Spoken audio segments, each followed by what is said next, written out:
Hey everybody, it's Alan from Woodcrest Bonsai. Today I'm going to repot this Portulacaria Jade. I featured this Jade in another video that I will leave a link to at the end of this video.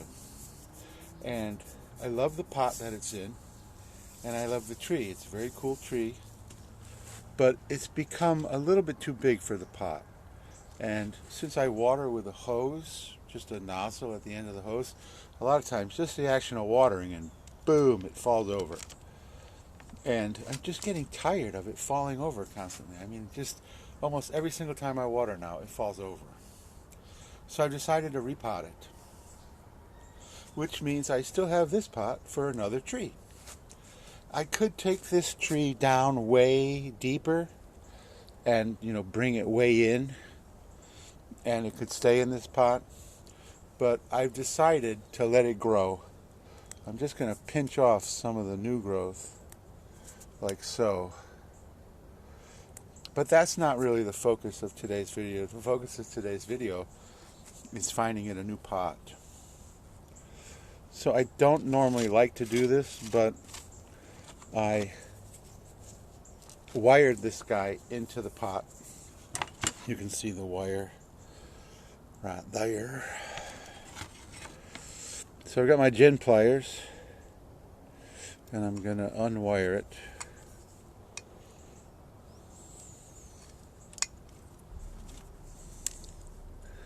Hoping the wire broke, so that can happen sometimes.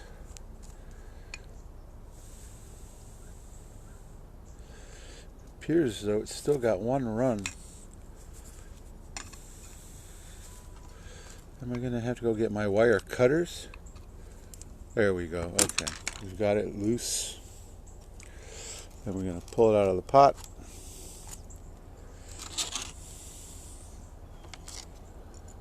And I love this part of this pot. Look at that. 2013. What I love about this pot is the guy made not only wire holes, but he also set a groove in the clay so that when you do use the wire to... Boy, the wire is really falling apart. Must have been old. When you do use the wire to wire the tree into the pot, it's flush with the pot, which is a cool idea. You don't normally see that. All the other pots that I have that are potential for this guy to go into all have feet, so that's not going to be a big issue. So we've got that pot that we're going to keep and put a smaller tree into. And then normally when I repot a tree, I like to have a selection. So right now I've got 4, and typically what I do is I just take the pot and place the tree in it and see what it looks like. How does it feel? And there are certain rules about how big a pot should be based on the tree size. And that rule is that the length of the pot should be about 2/3, either the height of the tree or the width of the tree. And this tree is actually a little bit wider than it is tall. So if we look at that, that doesn't look bad. Visually, before I put it in the pot like this, I thought this pot was going to be way too big. But that does not look bad at all. But I have 3 more choices. So I'm going to go through the process. This is the Sarah Rayner pot, and she is one of my very favorite American bonsai potters. She was a vendor in 1998. I went to go see Kimura in 1998 in Atlanta, and he was the only headliner. That was it. It was just Kimura. He did workshops and demonstrations, and it was just him. And she was a vendor there, and I just fell in love with her stuff. I bought so much of her stuff that I had buddies. I flew up there, and I had buddies who had driven up there, and they had to take some of the pots I'd purchased in their car because I couldn't fit them in my suitcase.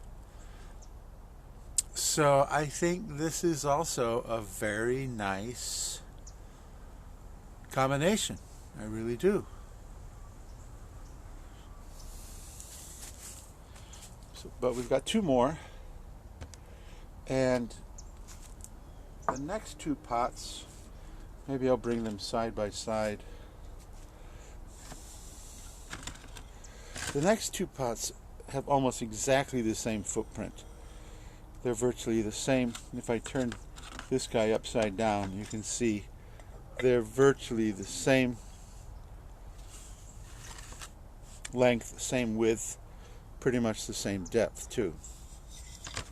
The only difference is that this pot is a concave pot where the top lip comes in.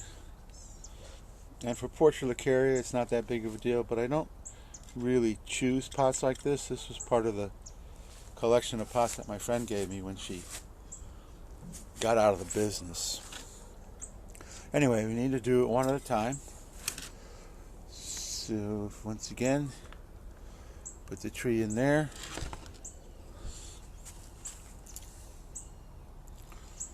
Maybe I just should have stopped at one because they all look okay. I think as far as which pot I'm going to choose, I think any one of them would be just fine. And then this guy here, put this guy into here. And oops.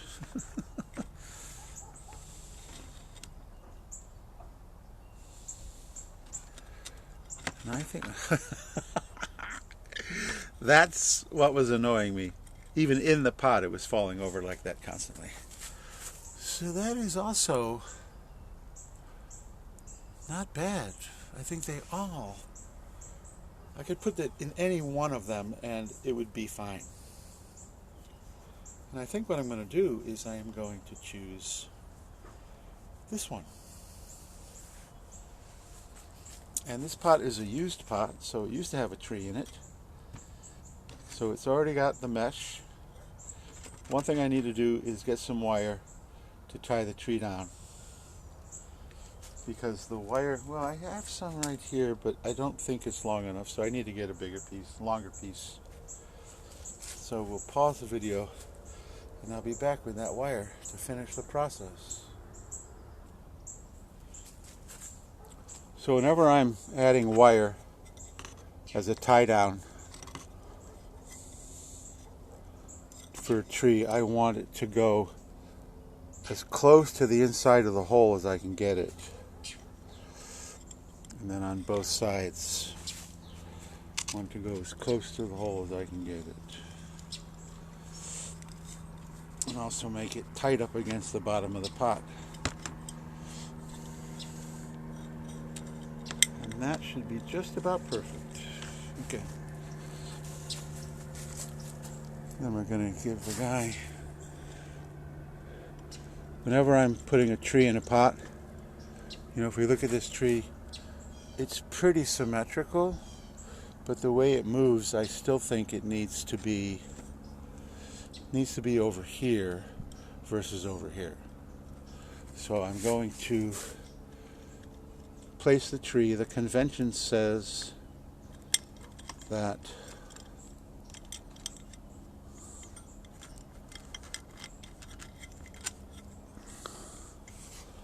the trunk of the tree should be about a third from the closest side. So a third, a third, a third. So that looks pretty good. I'm now going to tighten the wire down.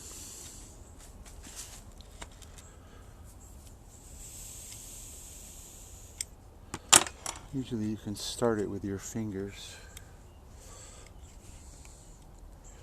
And wiring the roots in like this, I don't like to do this because the wire can cut into the roots the same way that wire can cut into the bark when you're wiring branches.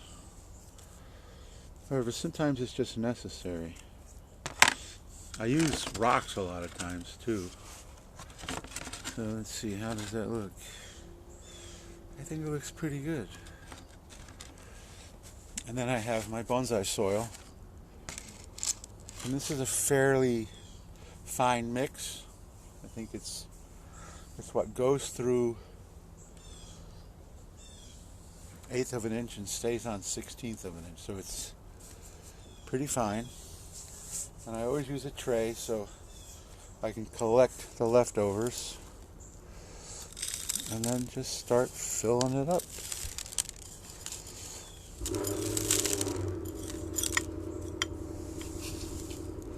And typically, bonsai look best if they are growing on a little bit of a mound, so that the trunk is not perfectly level with the pot, that it's up a little bit. And you notice I did not root prune this thing at all. So I make a distinction between root pruning and repotting. So a root pruning, when you chop some of the roots away, always includes a repotting, but you can repot without doing any root pruning. So this has already got a little bit of a natural mound because the root ball was high enough for it to happen, but I don't like to mound up brand new fresh soil because the next time you water or it rains heavily, it's all just going to wash away anyway. So I usually let the tree just do the mound naturally, and that will happen. So now, let's get this out of the way. Let's take a look at it.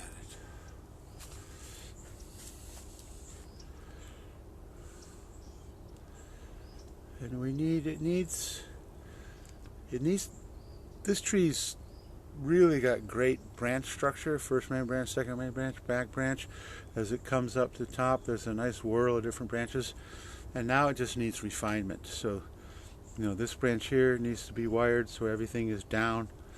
And the same with this branch here.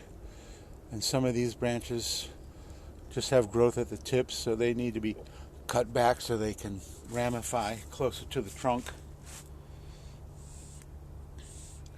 And all of that's going to happen over the next spring and summer. So by the time this tree hits about July or August, it should be much denser, much fuller. And it wasn't necessarily unhealthy in that smaller pot. It just kept falling over. So we're just basically removing the annoyance factor. So I like that. And once again, I could have probably chosen any pot, any of those 4 pots, and they would have been fine. So I'm happy with this. If you like this video, please give me a thumbs up. Subscribe and hit the notification bell, and you'll be notified of every time I drop a video. And leave a comment. What do you think? And of course, another quote-unquote positive is I now have the really cool pot